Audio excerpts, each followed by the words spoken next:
आप सभी का दास ग्रुप एजुकेशन में स्वागत है। आज हम लोग अध्याय 1 पौधों में पोषण कक्षा 7वीं का जो कि है विज्ञान चैप्टर 1 अध्याय 1 देखने वाले हैं। इस पाठ में हम क्या सीखेंगे, इन सभी के बारे में चर्चा करते हुए इस पाठ का लेक्चर 1 वीडियो को स्टार्ट करते हैं। जो हमारे यूट्यूब चैनल के साथ पहले से जुड़े हुए हो, इस वीडियो को शेयर कर दो अपने और दोस्तों तक, ताकि उनको भी इस वीडियो से जो कि है ज्ञान मिल सके, मतलब कि लाभ प्राप्त हो।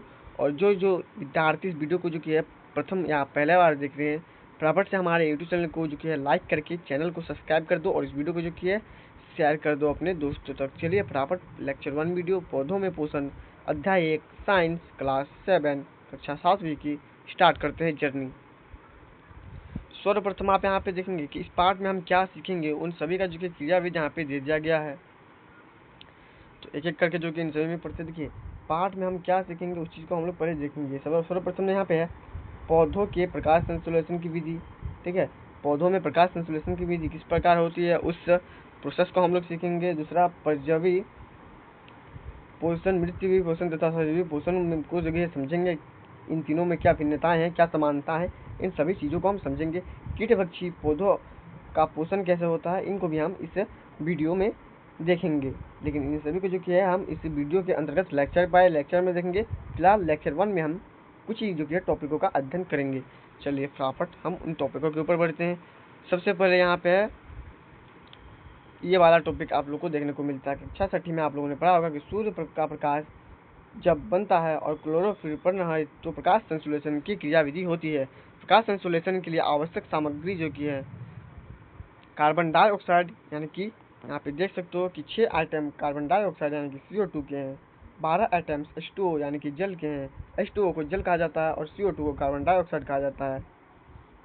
6 H12 और O6 जो कि यहाँ पे ग्लूकोज को कहा जाता है। और यहाँ पे 6 अणु जो कि है आप कह सकते हो कि ऑक्सीजन के, और प्लस 6 जो कि है यहाँ पे जल के अणु मिलते हैं H2O के साथ। इस प्रकार जो कि है प्रकाश संश्लेषण की पूरी विधि को आप एक जो कि समीकरण द्वारा बता सकते हैं। इसको आप लोग रासायनिक समीकरण के नाम से समझते हो। इस विधि में दरअसल क्या होता है उसको हम लोग नीचे समझेंगे। चलिए फटाफट से हम लोग नीचे देखते हैं और इस चीज़ को समझते हैं। यहाँ पे देखो, यहाँ पे जो कि है समीकरण के लिए कुछ जो कि डिटेल्स में बताए गए हैं, उन सभी चीज़ों को हम लोग एक एक करके देखते हैं। सबसे पहले यहाँ पे दिया गया है कि उपयुक्त समीकरण पौधों के द्वारा भोजन बनाने की प्रक्रिया को प्रदर्शित करता है कि कैसे पौधे अपने भोजन को सूर्य के प्रकाश की उपस्थिति में ग्रहण करते हैं। इस प्रक्रिया में पौधे सूर्य के प्रकाश तथा पर्णहरित में उपस्थित वायुमंडल से कार्बन डाइऑक्साइड तथा मिट्टी से जल को ग्रहण कर भोजन शर्करा ग्लूकोज बनाते हैं। इस पूरे प्रक्रिया के दौरान ऑक्सीजन मुक्त होती है, यानी कि ऑक्सीजन जो कि निकलती है, जिसलिए देख सकते ऑक्सीजन को यहाँ पे लास्ट में रखा गया है।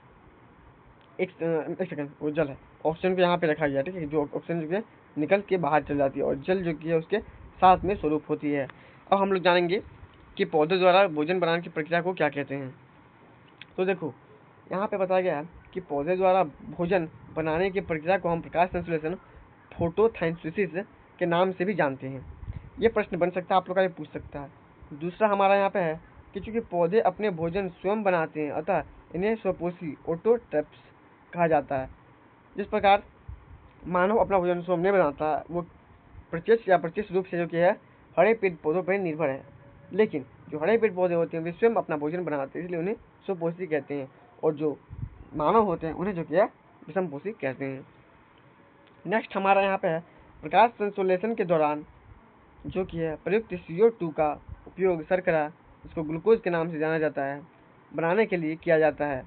इस दौरान जो ऑक्सीजन मुक्त हो रही है वह H2O जल के विखंडन से हो रही है, जैसे मैंने आपको यहाँ पे बताया। आगे बढ़ते हैं लेक्चर को जारी रखते हुए।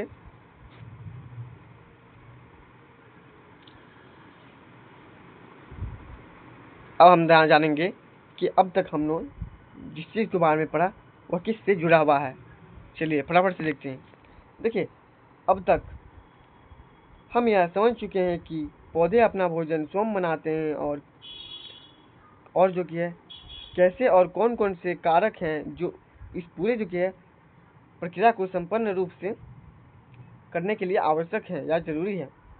इसे जानने के लिए हमें बहुत ज़्यादा सोचने की ज़रूरत नहीं है, बस हमें ऊपर प्रदर्शित समीकरण पर गौर जो कि है करने की ज़रूरत है। जैसे कि हम देख सकते हैं कि प्रकाश संश्लेषण की पूरी प्रक्रिया जो कि सूर्य के प्रकाश और वर्णहरित की उपस्थिति में संपन्न हो रही है। अतः हम यह कह सकते हैं कि दो कारक हैं जो प्रकाश संश्लेषण की प्रक्रिया को सफल बनाने के लिए महत्वपूर्ण हैं। अन्य दो कारक भी समीकरण में ही हैं, देखें जो दिख रहे हैं, और वो हैं जल एवं कार्बन डाइऑक्साइड। ठीक है, तो ये जो कि है दो महत्वपूर्ण कौन कौन से हैं, तो जल एवं कार्बन डाइऑक्साइड, और दो और महत्वपूर्ण है जो आप लोग कह सकते हो कि सूर्य का प्रकाश और वर्णहरित। तो इस प्रकार हमारा लेक्चर 1 वीडियो खत्म होता है। लेक्चर 2 में हम इसके आगे के बारे में जानेंगे।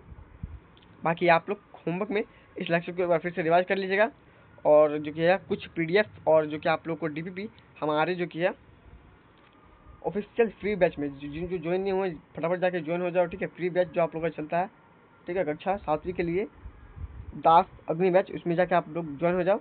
उसमें आप लोग को फ्री डीपीपी मतलब डेली प्रैक्टिस प्रॉब्लम्स और नोट्स मिलेंगे। ठीक है, और कुछ जो कि इंपॉर्टेंट क्वेश्चन भी आप लोग को मिलते हैं। तो फटाफट जाके जो कि है नीचे फ्री बैच में ज्वाइन हो जाओ। ठीक है, और जो पहले से ज्वाइन है उनको जो कि मिल जाएगा। आशा करता हूँ आप सभी को ये वीडियो अच्छी लगी होगी। ऐसे और महत्वपूर्ण वीडियो के लिए और लेक्चर्स के लिए यूट्यूब चैनल को सब्सक्राइब करके रखें। धन्यवाद।